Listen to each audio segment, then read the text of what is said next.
tak singgung. Macan Munggala itu sebenarnya ada dua nggak apa-apa. Nanti ini aja kan gini kok gak usah lama-lama lah kan ya kan. Nanti Prof Naim misalkan bukan aku paling maksimal 30 menit maksimal loh itu ya. Bisa syukur bisa. Nanti sesinya itu lebih sarinya itu tanya itu loh. Dialognya itu loh. Ada teman-teman ini nggak ada ini. Ini kamu siapa? Gini apa namanya? Ini jadi. Kamu yang baru apa yang sekarang? Yang baru mas pasti mas. Coba lihat ini. Apa namanya? Yang baru itu tulisannya Wokoto. Wokoto iki kan iki. Ya. Ini bukan. Bukan, itu yang lama. Mana coba lihat. Ini yang belum ada apa-apanya ini. Namanya yang bos namanya bos. Tapi namanya apa ya? Ini ya. Kan ini bos. Tapi sih. Salah bos. Ini namanya apa? Koto. Woks iki loh, Woks. Iki loh namanya. Oh ini. Woks A. M-nya A 2. M? A-nya 2. M-nya 2. A-nya 2, A-nya. Mana itu ada? Oh, enggak ada foto profilnya, masih belum ada apa-apanya, piye. Piye bos. Oh. Piye kok iki? Gak kena loh ini. Gak ada man. Kamu coba belum berteman sama aku. Coba kamu kirim teman. Iya. Susah ini kamu mah. Maksudnya apa namanya? Dewa Al-Hafiz. Hah? Dewa Al-Hafiz. Ya, saya belum ada yang teman sama siapa kan. Nah, itu lah bos. Ayo. Ikuti ceklek. Kaca Munggala. Apa itu? Kok namanya? Iya. Iki loh bos. Ada nggak? Terima undangan. Itu loh. Itu. Sip. Siaran langsung. Iya, saya langsung. Bisa. Wah, Fatim. Bisa belum Pak. Halo Fatim. Saya belum pakai. Kor.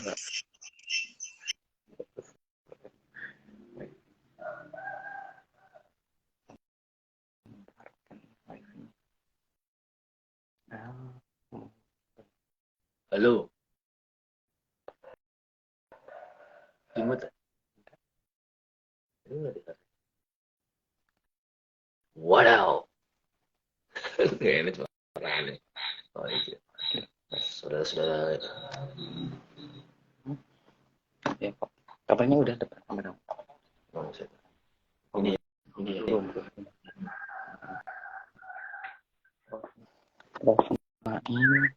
Karena lagi. rentengan. Kamu di mana? Sini lah. Masalah. Prof Naim.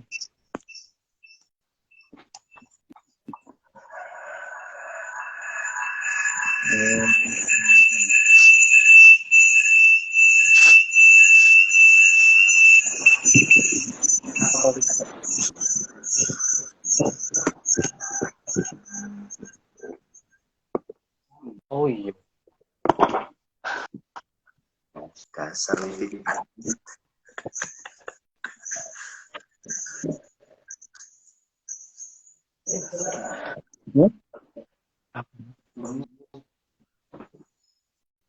Enggak ada. Ya. Aman.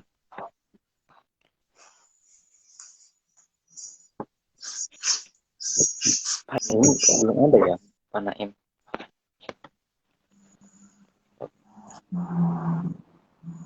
Waduh, Gusti. Gus L, ngeri banget.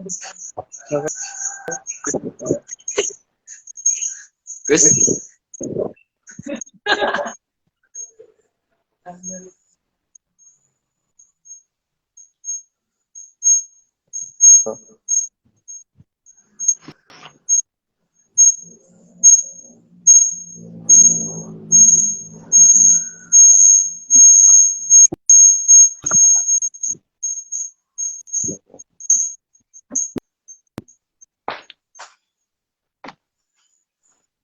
Atau pakai headset.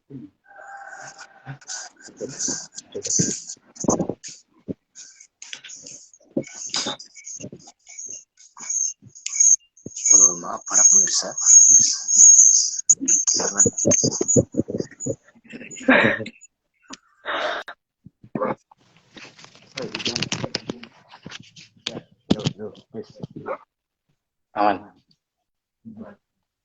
Ya, kira-kira teknologinya ini kurang. Selamat pagi, selamat bergabung bersama kami. Ada Bu Fatim, ada Gus Hel dari Rembang ini. Aduh, sangat terkesan gitu ya. Alhamdulillah. Iya, iya. Prof Naim belum. Oh, dan. Oh ini Prof Naim. Center. Prof Naim nih. Waduh, Aflaim sudah bergabung. Hehe.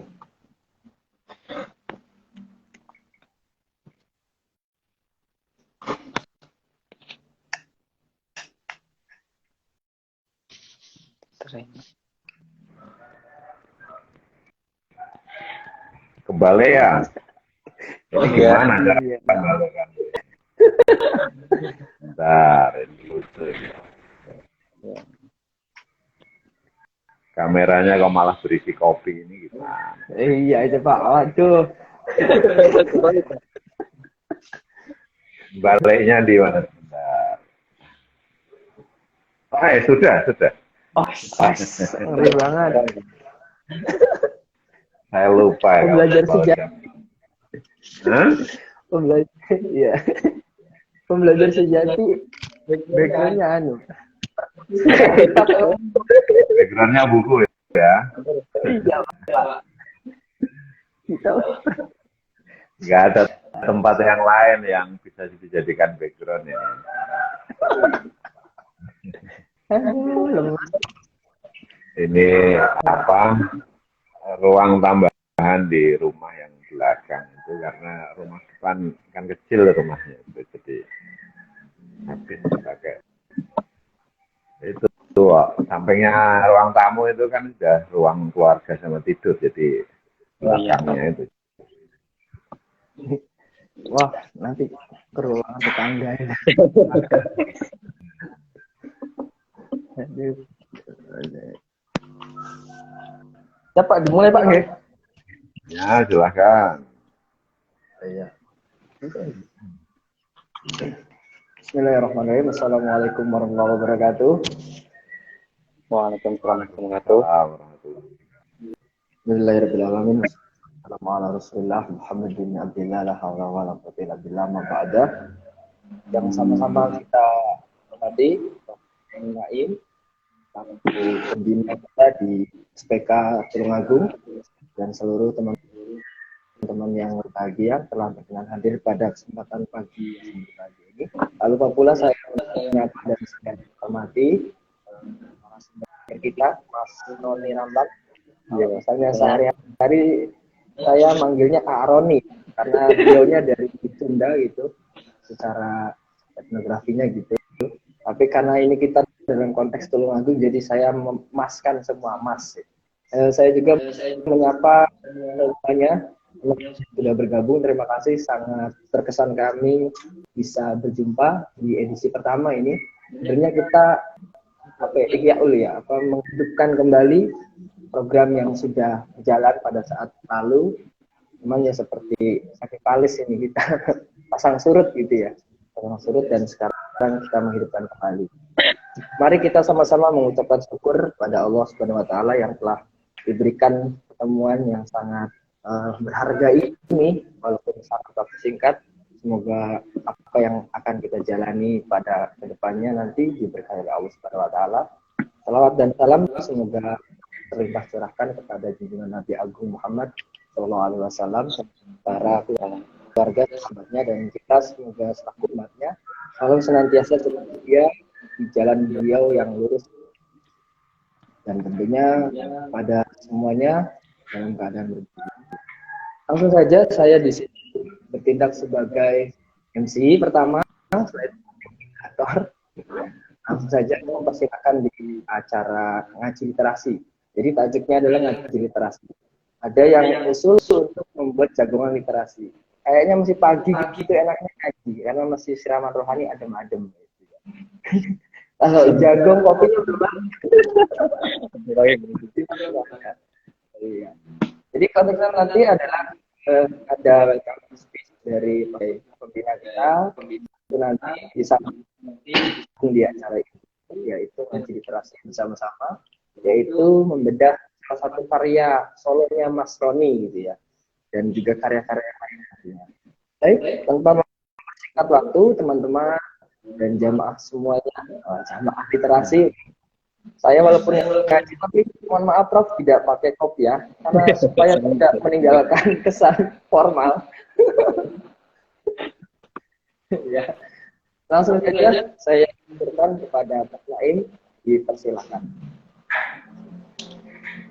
Terima kasih Mas Woko Utoro, Mas Roni Ramlan, dan seluruh hadirin sekalian. Assalamualaikum warahmatullahi wabarakatuh.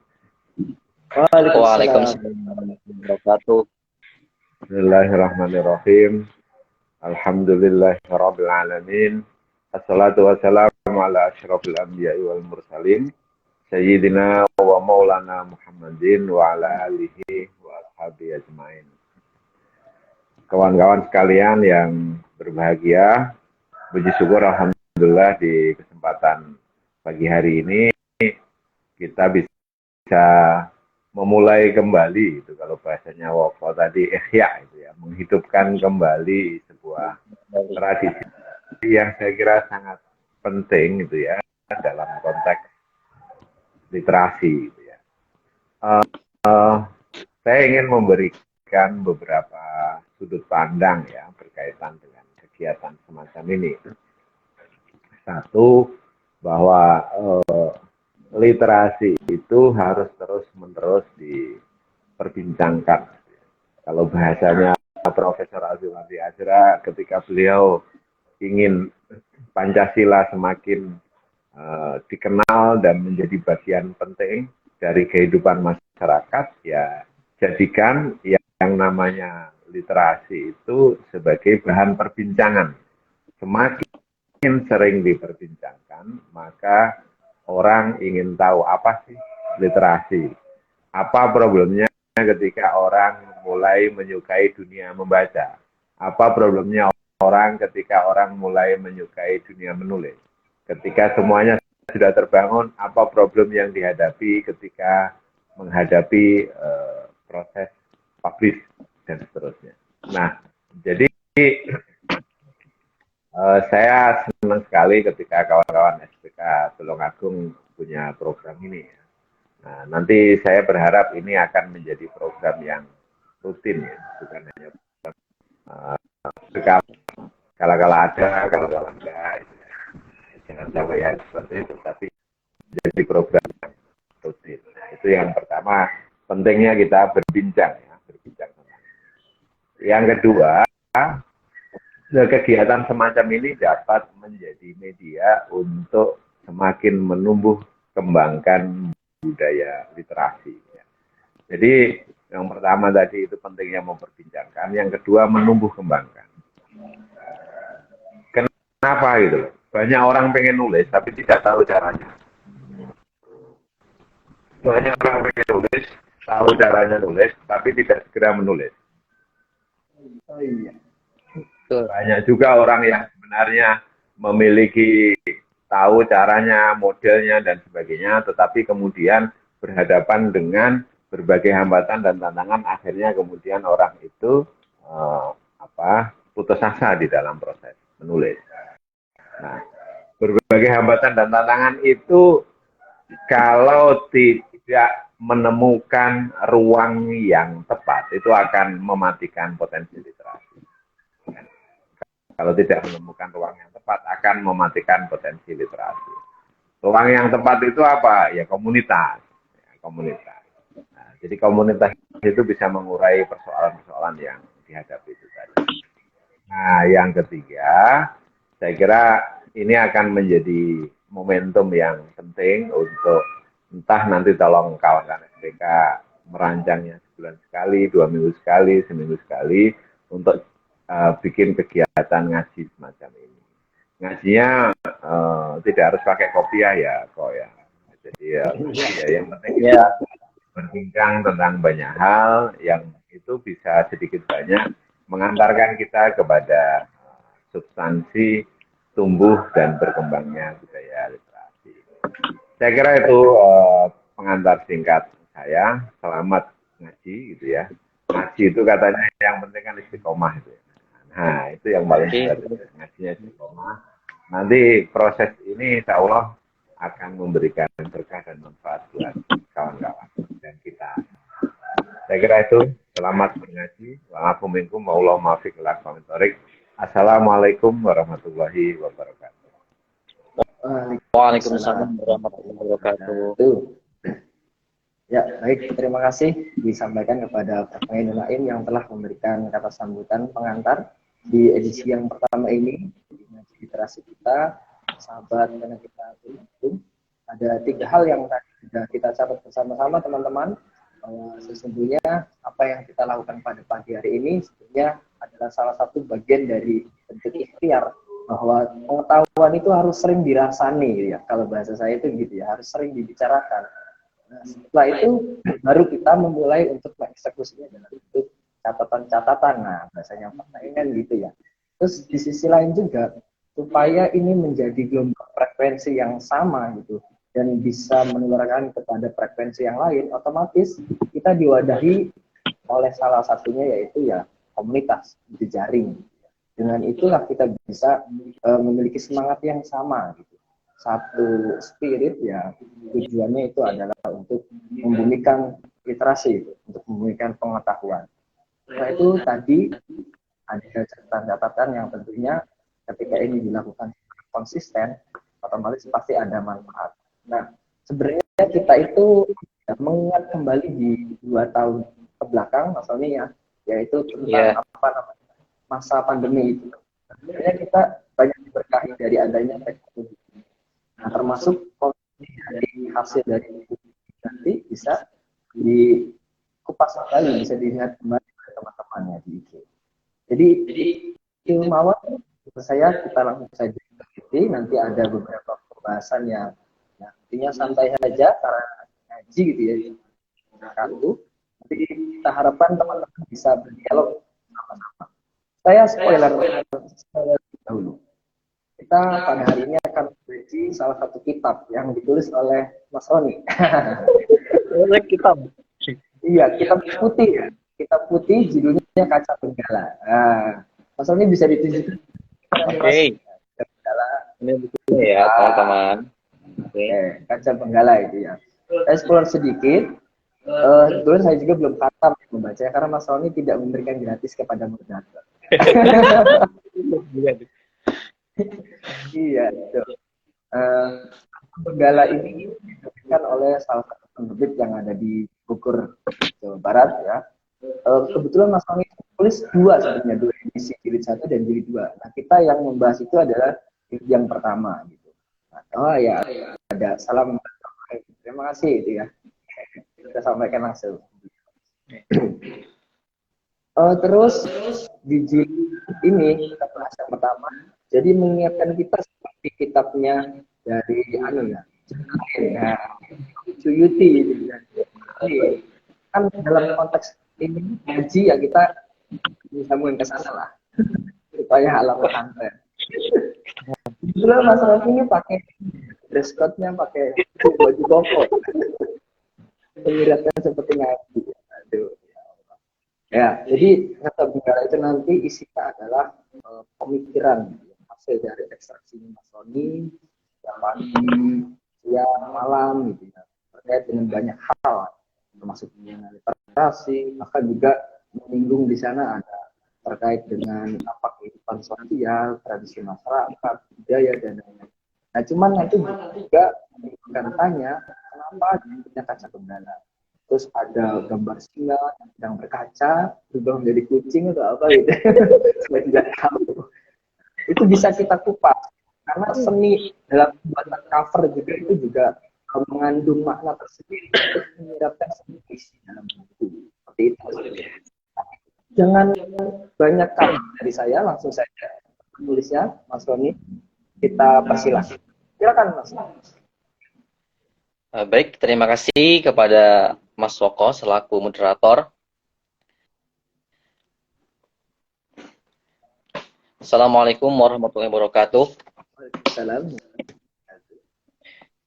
Alhamdulillahirrahmanirrahim. Wa bihi nasta'in wa ala muwadin wa ala alihi wa sahbihi ajma'in. Amma ba'du. Baik, adalah kesempatan yang sangat berharga bagi saya karena di pagi ini kita bisa berjumpa di acara perdana. Dan di sini ya saya hanya ingin sedikit sharing mungkin ya. Kalau membedah tidak mungkin karena akan panjang sekali. Jadi saya di sini ini akan membedah buku saya yang mungkin perdana dalam artian yang genre-nya genre non fiksi. Karena sebelumnya yang perdana buku saya lebih kepada fiksi. Nah, buku yang perdana ini mengapa sih judulnya itu Kaca Benggala ya? Tadi disinggung oleh Mas Woko, dikatakan kenapa sih judulnya Kaca Benggala? Baik, mungkin saya akan sedikit mengulik kenapa sih alasannya itu Kaca Benggala. Ini mungkin akan berkaitan langsung dengan latar belakang ataupun kegelisahan saya kenapa harus menulis buku ini. Oke. Kegelisahan saya kenapa saya menulis buku ini adalah berangkat dari satu pertanyaan yang mungkin belum terjawab ketika dalam masa-masa saya di kuliah gitu. Dari pertanyaan kenapa sih manusia hidup gitulah? Kenapa manusia itu hidup? Terus kenapa manusia dilahirkan ke dunia? Nah ini. Maka yang menjadi objek utama itu dari pertanyaan adalah apa? Manusia. Nah, dalam konteks ini, maka tak jarang kita melihat bahwa manusia itu ketika mendefinisikan dirinya bukan berdasarkan melihat ke dalam dirinya, tetapi lebih kepada menurut orang lain atau kalau bahasa kita lah mungkin ketika orang itu lebih banyak membicarakan tentang orang lain atau tentang hal di luar dirinya. Maka dalam buku ini saya mengajak pembaca, utama dari saya pribadi, untuk lebih melihat ke dalam diri kita masing-masing gitu. Maka kata yang tepat adalah apa? Kaca Benggala. Jadi ketika saya membaca buku itu atau teman-teman membaca buku itu akan semacam mengevaluasi, mengintrospeksi dan meninjau kembali setiap jejak rekam hidupnya, semacam itu. Nah, kemudian ada dua istilah penting yang saya tuangkan dalam kata pengantarnya. Jadi bagaimana caranya manusia untuk bisa melihat ke dalam dirinya atau mencari esensi diri dan upaya menemukan esensi itu dengan dua istilah. Yang pertama saya menyebutnya dengan istilah menempa dan menyapa. Oke. Menempa ini artinya dia lebih melihat bahwa dalam dirinya itu udah dianugerahi akal, kemudian hati nurani dan juga jiwanya. Dan itu kemudian mungkin saya lebih condongnya ini melihat dari dari filsafat Ibnu Tawaihnya. Ya. Bagaimana sungguhnya manusia itu menempa itu artinya di sana dia sebenarnya udah dikasih potensi yang banyak gitu, tapi lumrahnya manusia lebih suka menilai atau mencari-cari objek pembahasan di luar dirinya. Nah, itu yang saya kira harus diluruskan kembali gitu. Ya udahlah, jangan kebanyakan gibah-gibah gitu. Istilahnya gibah-gibah gitu. Nah, tapi ayolah kita sama-sama introspeksi diri lebih daripada membicarakan hal yang di luar dirinya dalam artian membuang waktu yang banyak dalam hal yang tidak memberi kemanfaatan untuk dirinya, tetapi lebih baik kita ayo melatih, mendisiplinkan potensi diri. Misalnya ya, manusia itu misalkan dianugerahi oleh akal, dianugerahi akal, hati, dan juga kesempatan misalnya. Nah, maka seharusnya manusia itu bisa memanfaatkan waktu itu untuk melatih potensi yang ada dalam dirinya, misalnya dengan potensi literasi, ya. Maka dia bisa melatih dengan potensi yang ada dalam dirinya itu. Dan itu saya sebut dengan kecondongan-kecondongan ataupun kehendak dalam dirinya gitu. Nah, kemudian dalam hal menyapa, artinya proses menempa itu tidak mungkin akan berlangsung gitu. Tatkala tidak disertai dengan komunikasi, interaksi, utamanya dengan pengalaman yang sifatnya mungkin personal ya, personal, itu akan memperkaya dan juga menjadi inventarisasi pengalaman, pengetahuan, dan juga wawasan untuk sang subjek gitu, untuk dirinya gitu. Nah, makanya saya sebutkan dalam pengantar itu, buku ini lebih banyak menceritakan pengalaman yang sifatnya subjektif, tetapi itu juga akan bisa digunakan ataupun menjadi objek yang bisa dibahas juga oleh teman-teman gitu.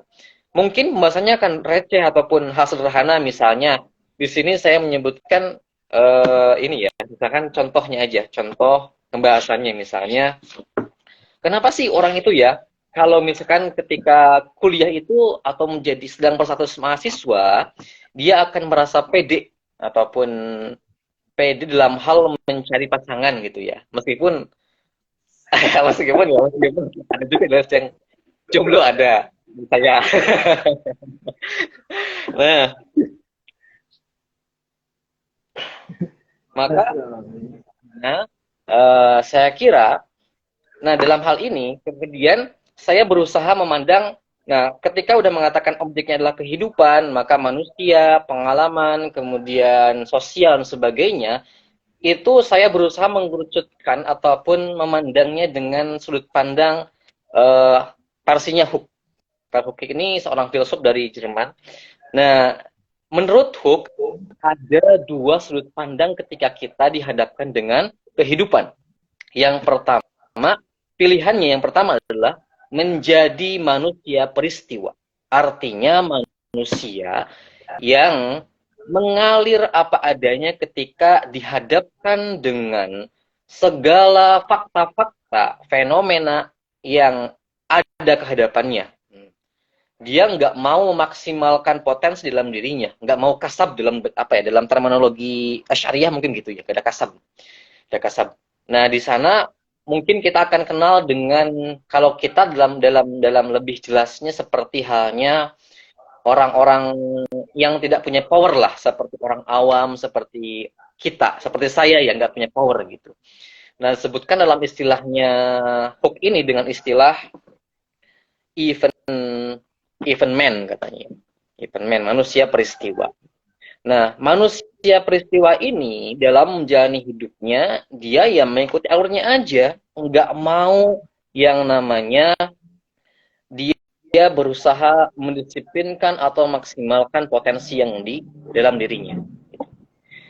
Nah, maka posisi si event man ini ataupun manusia peristiwa ini, dia berlaku selaku operator dan juga eksekutor yang kemudian menjalankan tatanan dan juga rancangan kekuasaan yang dibuat oleh manusia pencipta peristiwa. Nah ini nanti kategori yang keduanya.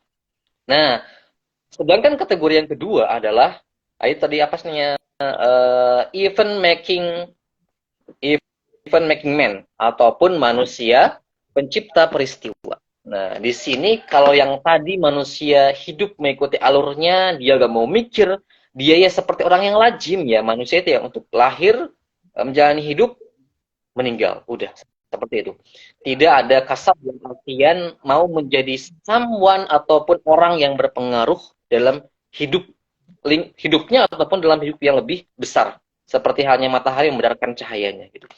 Nah, kategori manusia peristiwa pencipta peristiwa ini, dia itu dijelaskan oleh Hooke sebagai apa? Sebagai orang yang kemudian punya power, dia punya pemikiran, dia punya sistem ataupun cara mendisiplinkan dirinya dalam rangka apa? Dalam rangka memaksimalkan potensi dalam dirinya. Maka tak ayal dia kemudian manusia pencipta peristiwa ini memiliki banyak plan, memiliki banyak usaha dan ikhtiar dalam kategori dalam istilahnya syariah gitu. Nah, dalam sudut pandang itulah kemudian saya berusaha menceritakan pengalaman saya. Oke, mungkin kita langsung ke menyentuh isi ataupun konten daripada buku yang perdana ini, buku yang sesi satu ini ya, satu ini. Nah, awalnya sebenarnya saya merancang buku ini menjadi 6 bab, tapi kemudian karena kepentingan penerbit akhirnya dipangkas menjadi 2 seri gitu ya. Di seri yang meskipun dipangkas begitu, masing-masing buku tersebut memiliki 3 bab. Nah, buku yang perdana, yang seri pertama membahas 3 bab. Seri yang kedua juga membahas 3 bab. Nah, di seri yang pertama ada 3 bab utama yang saya bahas. Yang pertama tentang esensi. Mungkin judulnya itu tentang menelisik esensi. Yang kedua tentang perihal spiritual, dan yang terakhir tentang menyimak peran dan kepentingan. Nah, di bab yang pertama tentang menelisik esensi, di sini saya berusaha mempertanyakan kembali, nah gini, selaya kita bercermin, maka hal yang paling mudah untuk menyadari siapa kita, apa, dengan mempertanyakan kembali unsur-unsur yang ada dalam diri kita. Nah, dari mulai anugerah akal, jiwa, dan juga raga. Itu.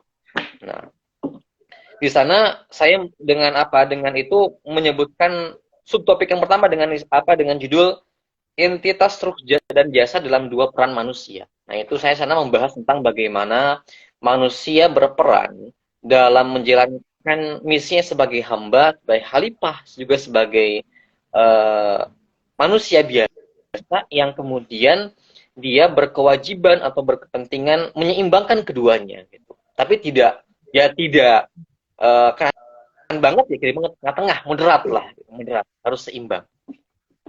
Harus sebagaimana hadis, gimana kok mungkin tahu ya hadis gimana tentang keseimbangan hidup di dunia, tentang bahwa sesungguhnya hidup di dunia itu ya dengan ilmu, kalau di akhirat juga dengan ilmu, dan pengen menyeimbangkan kehidupan dunia dan akhirat adalah dengan ilmu. Nah, ilmu lah sebagai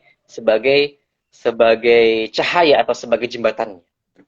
Dan begitupun ketika manusia, ketika pengen hidupnya berarti, maka di sana manusia harus berusaha mengevaluasi dirinya, bahwa dirinya itu jangan menjadi manusia peristiwa gitu. Event man doang menjadi manusia peristiwa, tapi berusahalah menjadi manusia pencipta peristiwa. Dalam artian dia punya kehendak, punya kecenderungan bahwa kehidupan itu ya yang paling bagus dan juga wow adalah ketika bermanfaat bagi yang lain, seperti itu.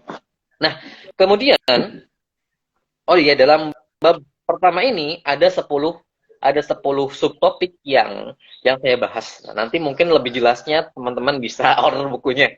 Saya promosi di sini. Nah, kemudian pada bab kedua di sini saya tentang perihal spiritual, saya gini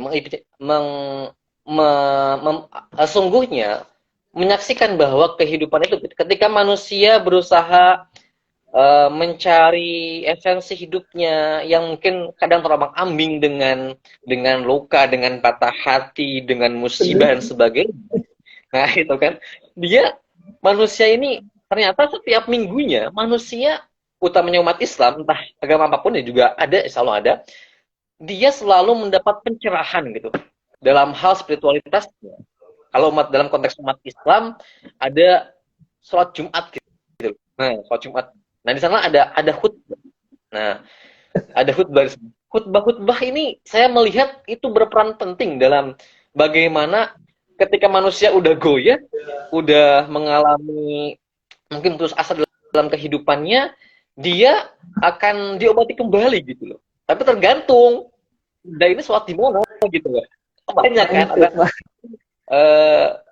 khutbah yang sifatnya dogmatik banget.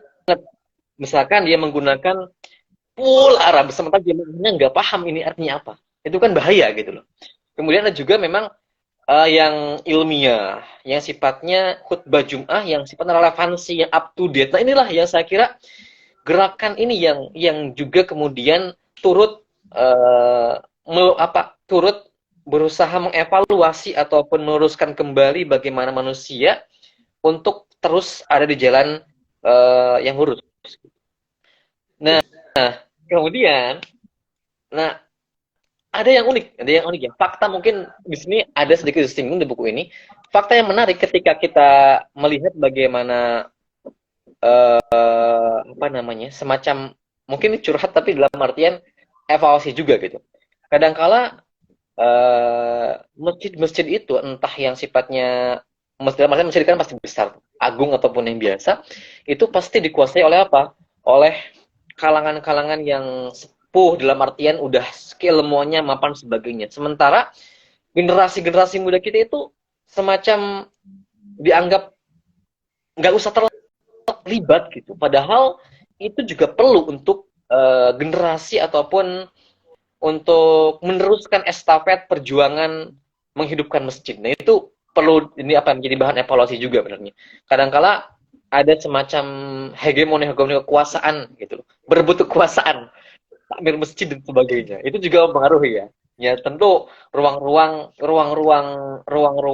menyampaikan khutbah itu akan menjadi up to date ketika disandingkan dengan pembahasan-pembahasan yang memang kekinian dan juga tentu dibarengi dengan penyelipan dogma-dogma yang memang doktrin relevan dengan kasusnya gitu. Kadang-kala kan pembahasannya udah masa lampau, sementara sekarang hadapi apa? Itu kan nggak sesuai. Itu harus kita semacam evaluasi kembali gitu. Karena saya juga mengalami posisi itu pernah gitu dalam artian. Nah, ya. Kemudian di bab yang terakhir saya juga menyinggung tentang menyibak peran dan kepentingan. Di sini saya fokuskan kepada pembahasan perempuan dan juga anak-anak gitu loh.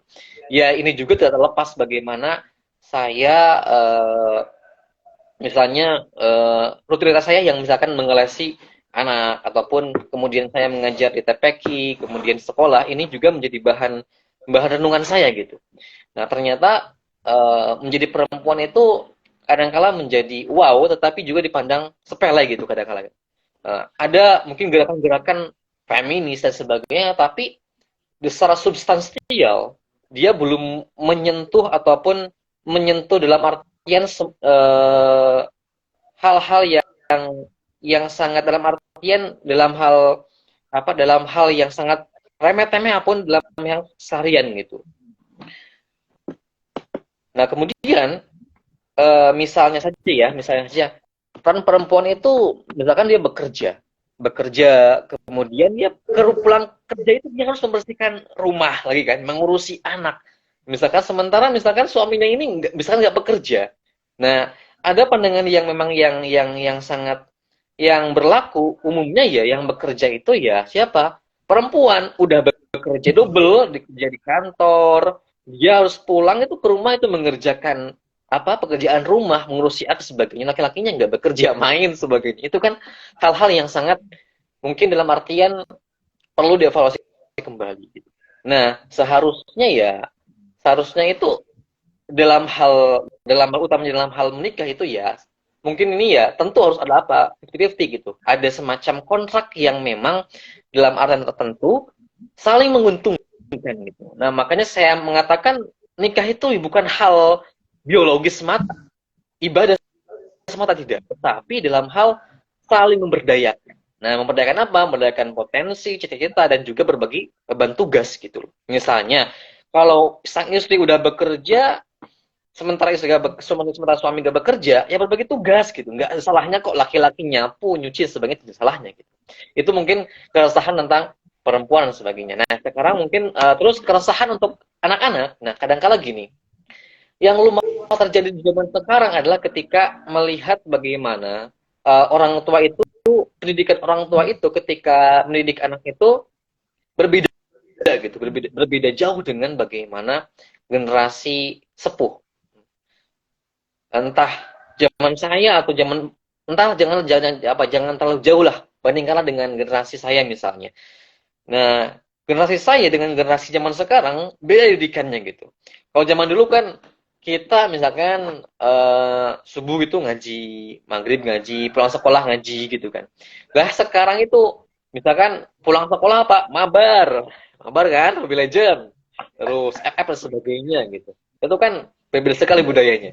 Dulu itu anak-anak kita itu apa? Mainnya itu ya mainnya apa namanya itu kelereng gitu, main bola, kemudian di hutan jadi belang gitu, terus di apa di sungai-sungai mancing dan sebagainya. Sekarang itu ruang gerak anak-anak kita udah menjadi tersekat-sekat oleh apa? Oleh layar yang sangat tipis, oleh HP gitu loh. Nah, dan bahkan mirisnya ya, orang tua sudah sudah mendikte ataupun mengondisikan seluruh anaknya itu ya ketika nangis ya. Mereka itu bukan membujuknya dengan permainan yang misalkan dalam artian melatih motoriknya, tapi dengan apa? Dengan HP. Orang tua apa? Misalkan dikasih nonton YouTube gitu, dengan misalkan channelnya Cocomelon gitu ya, Cocomelon dan sebagainya, seperti itu. Jadi itu kemudian itu juga akan merubah bagaimana perkembangan anak gitu, terus bagaimana pola pikir perilaku anak, kemudian bagaimana anak itu bisa adaptasi dengan lingkungannya dengan cepat. Nah, itu juga akan mempengaruhi. Saya kira itu menjadi bahan yang saya kira perlu diuruskan kembali, dievaluasi kembali. Tentunya sebagai utamanya bagi orang-orang yang telah udah memiliki anak dan juga berumah tangga, utamanya bagi calon-calon orang tua seperti saya dan Mas Moko gitu. Itu perlu menjadi pertimbangan penting. Nah, dalam hal ini sebenarnya saya tidak hanya dalam artian tidak hanya bagaimana peran-peran perempuan dan anak-anak, tetapi ada juga yang namanya kadang-kala gini, masalah yang krusial kadang-kala mungkin dalam artian gini, ada kepentingan-kepentingan ini khususnya untuk kepentingan laki-laki ataupun secara umum mendekati pemilu gitu ya. Kepentingan sifatnya subjektif itu gini. Sebenarnya kan kepentingan itu sebenarnya tidak ada yang yang mandiri gitu. Karena pada dasarnya ya kepentingan manusia itu bertautan seperti halnya manusia dikatakan sebagai makhluk sosial gitu. Makanya saya kira omong kosong ketika dikatakan kepentingan tanpa keterlibatan yang lain. Nah, misalnya ginilah, kadangkala di zaman sekarang ini gini, banyak kepentingan yang kemudian awalnya itu tujuannya baik, tapi digunakan dengan cara yang tidak baik atau menunggangi jalan yang tidak baik, ataupun mungkin tergoyahkan dengan dengan hal-hal yang tidak baik. Misalnya di zaman pemilu misalnya, saya membahas ada satu judul subtopik yang memang ini membahas tentang peran dan kepentingan dengan subtopik rekonstruksi identitas pandai mencari politik. Nah, di subtopik ini membahas gini. Di awal ini mungkin berhubungan dengan proyek tapi tidak apa-apa. Mungkin dalam artian semacam bagaimana kita membedah cara kerja politik misalnya ya. Ini dari pengalaman saya dalam artian melihat gitu. Kadangkala kalau masa pemilu itu ya setiap calon pemimpin itu yang katanya mewakili suara rakyat, mereka itu berkuar-kuar menjanjikan hal-hal yang memang logis gitu, dalamnya kepentingan masyarakat bersama. Tetapi kemudian lambat laun, misalkan udah dengan berbagai upaya, tidak hanya dengan berkuar-kuar berkampanye, tapi mereka juga memberikan semacam pelicin dengan entah berapapun isi amplopnya ya, lembaran gitu. Kemudian dia membeli suara atau hak-hak dalam artian pandangan kita. Nah, murahnya kita itu gitu loh, dibayar dengan uang yang sangat sedikit, kemudian kita memberikan suara kita yang menurut kita bisa mewakili suara kita gitu. Nah ternyata setelah lama-kelamaan mereka itu lupa kenapa ya, entah karena intervensi dari pihak-pihak yang punya power, atau mungkin karena memang dari awalnya hanya pura-pura gitu. Maka disinilah kita bisa menunjukkan sejati bahwasanya kekuatan utama dalam bernegara diri kita ibaratnya manifestasi kita adalah penting gitu loh. Ibaratnya gini, kalau memang sistem pemerintahan dalam demokrasi, maka individu itu menjadi penting gitu. Powernya itu di individunya, bukan di kekuasaannya, asal mulanya gitu loh. Seperti itu. Mungkin ya hanya sedikit yang saya ulas karena saya tidak ingin membedah semuanya. Karena apa? Karena tidak akan menarik ketika semua dibicarakan di sini. Karena sisanya pemirsa bisa membeli sendiri buku saya, semacam itu. Itu semacam promosi yang mungkin dikatakan lebih akurat seperti itu. Mungkin pembahasan ulasan hanya sampai di sini, sependek ini. Sisanya pertanyaan dan bagaimana saya cara menulis dan sebagainya, atau bagaimana saya proses menentukan seperti apa, nanti bisa kita diskusikan di sesi diskusi ya setelah ini. Oke, selanjutnya silahkan saya kembalikan kepada Mas Woko. Jadi saya akan sebelum saya tutup, silakan Mas Woko. Terima kasih Mas Roni. Waduh, sangat luar biasa sekali. Saya tepuk tangan beribu-ribu tangan nih, Pak. Ya. Waduh, yang sangat singkat ini begitu luar biasa Mas Roni dalam sampai akhirnya catatan saya nepluk semua ini jatuh gitu. Wah ini Lebar saking banyaknya Mas Roni. Mungkin teman-teman juga sama bergabung juga yang sudah mengikuti kami di ruangan SPK Ngaji Literasi ini. Saya cuma nanya sedikit. Terus setelah itu kita bergayang gitu ya. Jadi sudah dijelaskan oleh kami terkait dengan bukunya. Saya membayangkan pembenggala yang kedua sendiri sudah sangat komprehensif sekali ini ya. Jadi luar biasa sekali Mas Tony. Jadi intinya bahwa kalau boleh digarisbawahi gitu Mas Tony, buku ini kan masuk ke mengembangkan diri gitu ya. Iya, refleksi diri.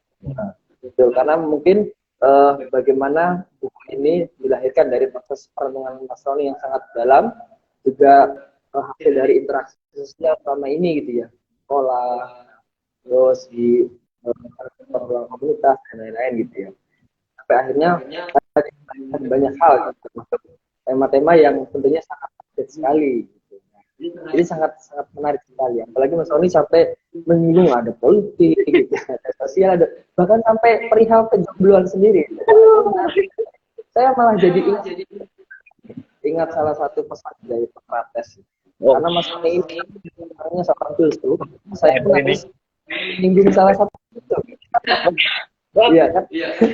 Kata Socrates katanya gini, karena Mas Roni dan ya mungkin saya juga gitu yang kita ya. Katanya gini, misalnya Anda itu akan menemukan pasangan yang baik, bersyukurlah Anda. Tapi ketika Anda menemukan pasangan yang kurang baik, jadilah filsuf. Itu katanya. Nah, itu salah satu dari cuplikan di dalam buku dalam tersebut, teman-teman. Jadi untuk mengetahui isi lebih dalam tentu bisa nanti bisa cari ya. Nah, gitu ya. Udah lah ya. Kita langsung saja nih ke teman-teman sudah bergabung di Literasi bisa menggunakan room chat ya di kolom komentar terkait dengan pertanyaan apapun sebenarnya. Jadi nanti kita sharing bersama-sama lah terkait penulisan, dunia bukuan, dan khususnya buku yang sedang kita bahas pada pagi hari ini, teman. Silakan barangkali ada ingin komentar, tapi ataupun ingin tanya, kita santai saja.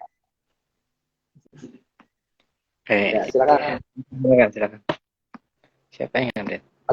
Ya, atau mungkin ini Pak Ketua nih, selamat pagi sudah bercerita di sini. Oh iya. Ya, Mas Sony ini kalau tidak dihentikan Mas Sony ini akan terus ini ya. Kacau sekali kalau sudah ngomong ini. Ya, barangkali kita tunggu. Oke. Kita masih menunggu teman-teman Mas Sony barangkali. Kajian ini termasuknya apa Mas Sony ya? Kalau misalnya dari segi harapan tidak terlalu tidak terlalu banyak ya, tidak terlalu tebal gitu ya. Kalau untuk diisi dengan makanan ringan, kopi gitu. Oh iya, betul. Cuman sayangnya pagi ini kita nggak ada kopi. Oh, mohon maaf. Waduh, sangat sekali ya. Mungkin saya wah dari Palembang juga ini, jauh-jauh ya. Kita bisa terhubung atau frekuensi karena adanya teknologi ini keberkahan juga Mas Sony. Mungkin di buku Mas Sony ada ya hal terkait dengan teknologi. Jadi apalagi kita sekarang menghadapi generasi lateral. Ya Pak, benar sekali itu. Anak-anak sekarang generasi lateral yang mudah dibenturkan. Cuman untungnya itu sekalinya berantem langsung udah untuk akur lagi. Tapi sayangnya dimasuk ke film pemilu kada gitu ya, itu sangat sulit sekali. Iya, sangat sulit sekali. Di era kita sekarang penuh dengan filosofi. Kita masih menunggu karena waktu kita juga dibatasi ke depan page ini. Iya. Insya nanti kita terus gagas acara literasi ini untuk akan kita teman-teman ya. Mungkin saya Mas Sony ya. Ini ya. Mungkin malu ya. Tidak. Mungkin malu ini datang dari Japi, ya, teman saya katanya nggak boleh sebutkan, mau tanya aja. Mas Sony itu dalam pertemuan tersebut katanya atas proses lamanya tulis itu bisa sampai 2 jilid katanya gitu. Mungkin singkat saja. Baik. Ya. Proses penulisan ini sebenarnya ini ya belum saya singgung, tapi dalam pengantar dalam buku ini sebenarnya saya menulis buku ini ceritanya refleksi ini saya himpun dari mulai tentang tahun 2019 sampai 2001 ya, karena buku ini terbit. Sebenarnya buku ini udah sampai ke penerbit di akhir penghujung tahun 2020, akan tetapi terbitnya di bulan Desember. Di penghujung Desember terbitnya. Desember. Jadi dalam rentan 3 tahun saya menghimpun buku ini. Sebenarnya kalau boleh dikatakan, kalau boleh jujur, buku ini mungkin adalah himpunan ataupun satu kesatuan dari berbagai tulisan yang berserak di blog saya yang kemudian saya himpun menjadi buku. Nah, karena memang buku ini bukan diterbitkan dalam kepentingan naik jabatan ataupun kepentingan karena golongan jabatan PNS tidak ada, tapi dalam artian saya berusaha mengapresiasi diri saya ataupun memotivasikan semangat menulis saya dengan mungkin dalam istilah saya itu berusaha melepaskan dahaga melahirkan karya solo saya gitu, dalam artian yang bergenre non fiksi. Maka saya berusaha menghimpun itu yang kemudian saya edit di sana sini, kemudian menjadilah buku ini. Tentu ini bukan hal mungkin sangat receh dibandingkan dengan buku yang serius-serius gitu ya, karena sifatnya adalah refleksi. Refleksi itu artinya sumbernya bisa kehidupan, pandangan dan sebagainya. Mungkin itu Mas apa ya? Oh, ya. Oke, siap. Itu ya tadi ya. Ya. Buat mbaknya itu. Malu-malu ya. Ya, jadi memang proses kreatif seseorang itu dari masing-masing itu beda-beda Mas Roni ya. Betul. Ada yang mungkin bisa cepat, ada yang mungkin ya proses yang lama. Tapi sesungguhnya kalau menurut saya juga bahwa proses penulisan itu sebenarnya semua sama gitu ya. Nah, ada standarnya, cuman yang kadang-kala yang membuat lama itu mungkin dari penerbitan karena waktu antri gitu ya, lain-lainnya gitu. Saya juga sempat juga pernah dengar dari salah satu orang itu bahwa sebenarnya kalau hanya sekedar dan buku itu mudah, tapi bagaimana supaya kira-kira buku ini itu bisa diselesaikan dengan terus yang selalu kita ingat dari salah satunya motivasinya dari Prof. Naim adalah bahwa sesungguhnya jangan takut untuk menulis ya, bahwa sesungguhnya tulisan atau buku itu akan memiliki maknanya sendiri, dia membawa takdir sendiri kayak gitu. Itu sangat menarik sekali. Jadi kayaknya perlu ya. Iya. Jadi kita ya tempat tadi ya refleksi setiap hari, pertemuan, pertemuan dan lain-lain itu sangat menarik sekali terkait dengan apa yang kita sebenarnya bisa hargai. Itulah uniknya di dunia kebutuhan atau dunia dalam hal ini baca tulis. Kita menunggu juga Mas dari teman-teman yang silakan yang barangkali ingin bertanya, kita buka untuk sekitar 20 menit ke depan ya. Karena ngaji literasi kita batasi hanya satu saja. Kalau ingin lebih ya ada gitu.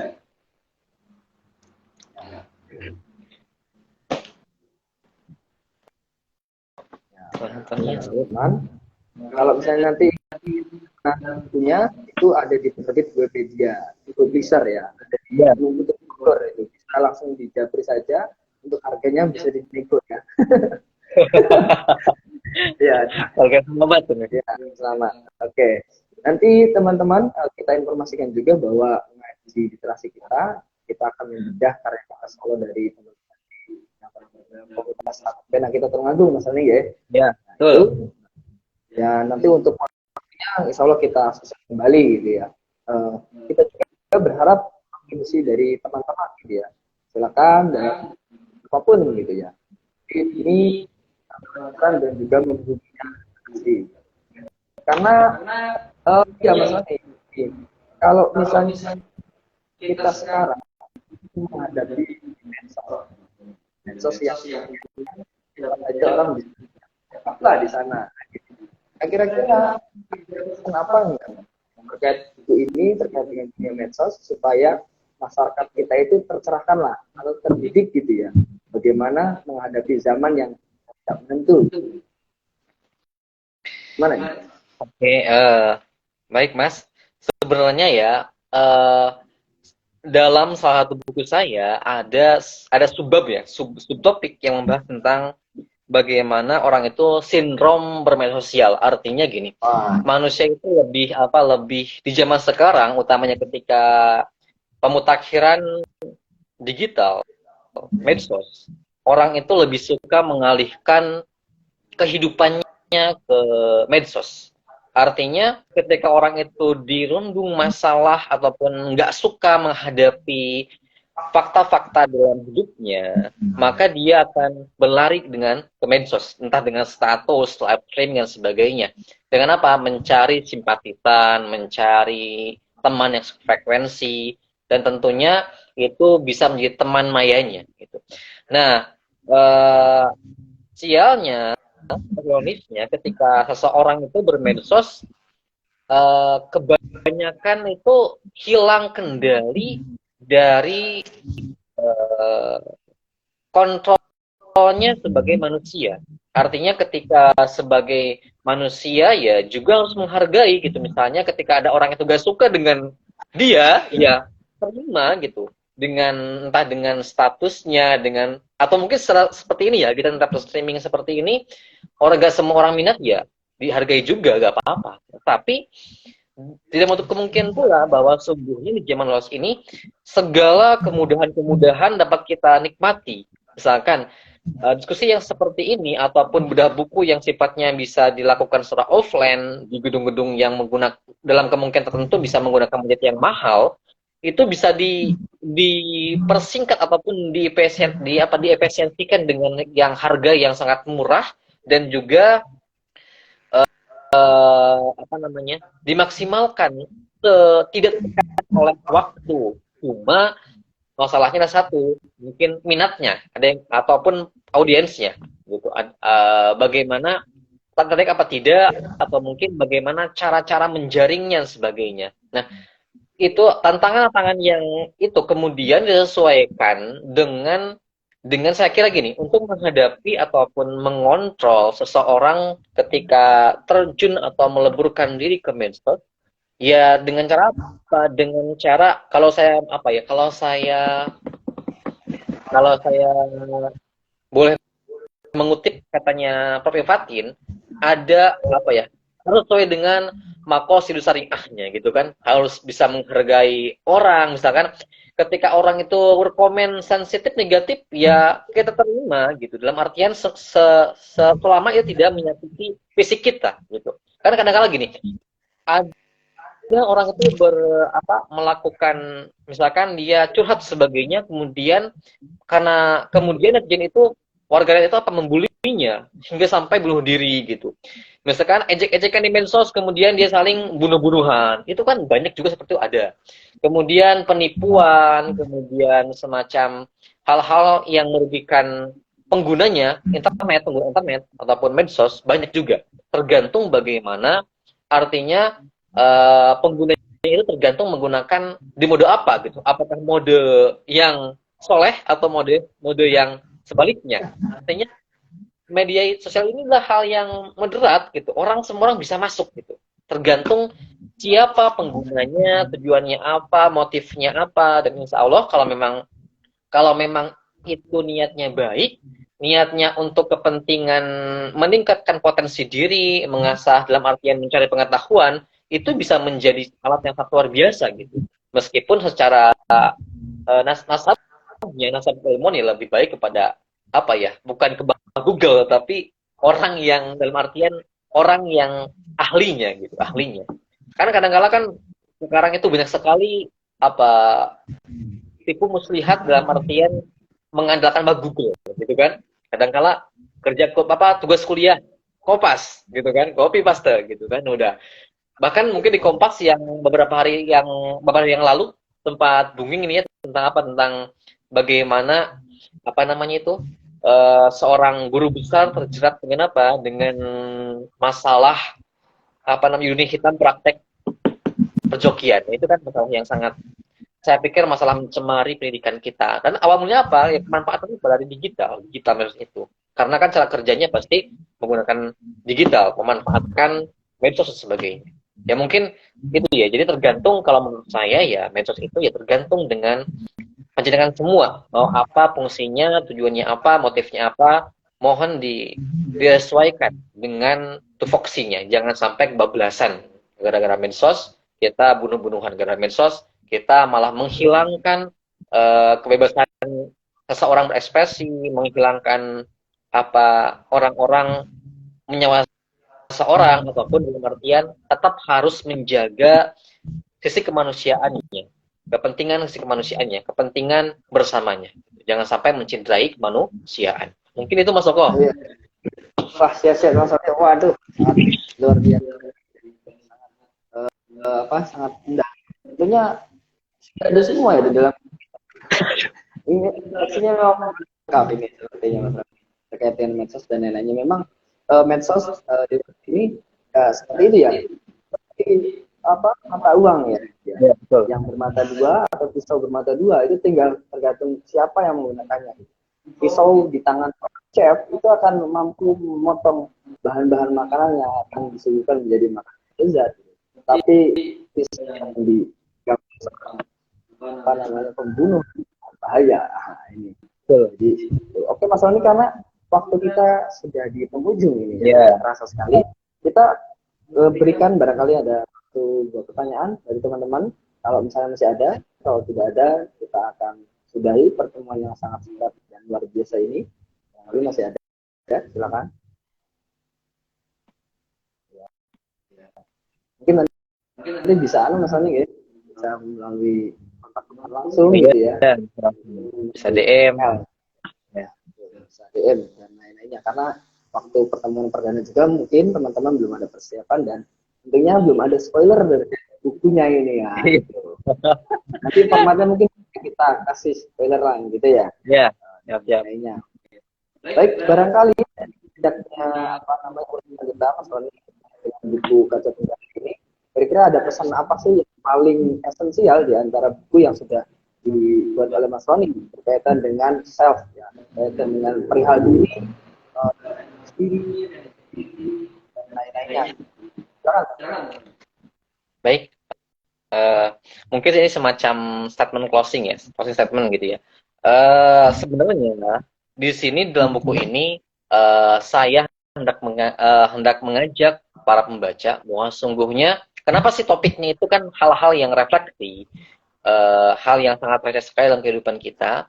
Di sini saya ingin mengajak teman-teman bahwa sungguhnya menulis itu mudah loh. Objek menulis itu bisa apapun, termasuk pengalaman pribadi yang kemudian bisa kita benturkan dengan pengetahuan kita, dengan mungkin dengan bagaimana kita teman-teman kita curhat dan sebagainya, itu bisa kita tuangkan dalam buku. Nah, bentuknya apapun bisa, dalam entah fiksi ataupun fiksi ya, entah puisi, entah novel, cerpen dan sebagainya. Nah, kemudian secara tidak langsung selain itu saya juga mengajak teman-teman, ayolah menjadi orang, kalau dalam istilah Nyok itu ya, menjadi manusia pencipta peristiwa gitu. Even making man gitu. Orang yang menciptakan peristiwa. Artinya apa? Orang yang berusaha memberi pengaruh. Nah, dengan cara apa? Ya dengan cara apa? Dengan cara ayolah berkontribusi itu. Entah dalam artian ayo kita mulai dengan cara apa? Dengan cara mendisiplinkan diri, mengasah kemampuan pribadi. Ya mungkin apa? Misalnya dalam menulis lah. Dalam menulis ini berarti kan kita, kalau mungkin kita ngomong seperti ini, itu akan terbatas ruang waktu, bisa terhapus sebagainya. Tapi kalau misalkan kita menulis buku, maka insya Allah itu akan terbaca oleh orang ataupun mutasi zaman lah. Mungkin orangnya akan mati, tetapi bukunya akan abadi. Gitu.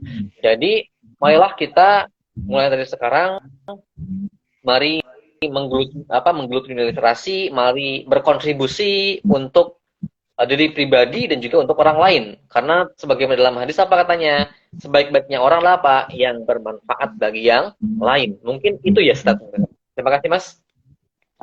Ya, terima kasih Mas Roni. Sangat luar biasa sekali semua kita kembali. Terima kasih teman-teman yang sudah bergabung di kesempatan pagi hari ini, di waktu yang sangat singkat ini.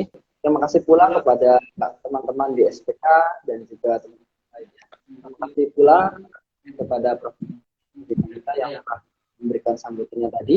Saya mengakhiri salah satu pesan yang sangat dalam sekali dari Profesor Haji Mustafa Ali Yaakob, dari salah satu pesannya, yaitu adalah tamutunna illa wa katibun, bahwa sesungguhnya jangan mati dulu sebelum memiliki buku.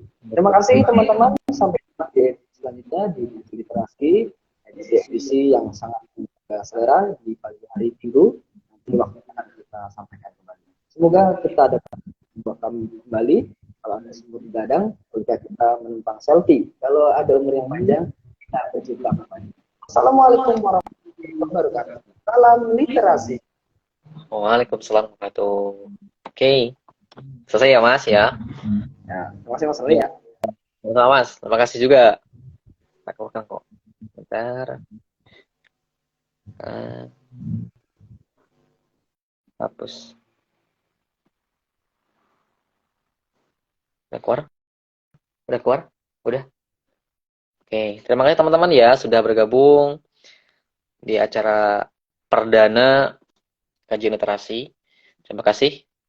Mungkin teman-teman kalau mau kepo silahkan bisa japri langsung atau DM saya. Bisa DM atau japri lewat WhatsApp ya. Mungkin demikian teman-teman acara kali ini. Assalamualaikum warahmatullahi wabarakatuh. Selamat berjumpa kembali di acara selanjutnya. Insya Allah dapat di bulan Sekarang Februari bulan Maret ya, bulan Maret insya Allah nanti ada teman-teman akan tampil. Cara nge-save gimana kok? Apa? Apa? Kode. Kudu apa? Kode. Oh, iya, sorry. Iya, ini loh baru evaluasi loh.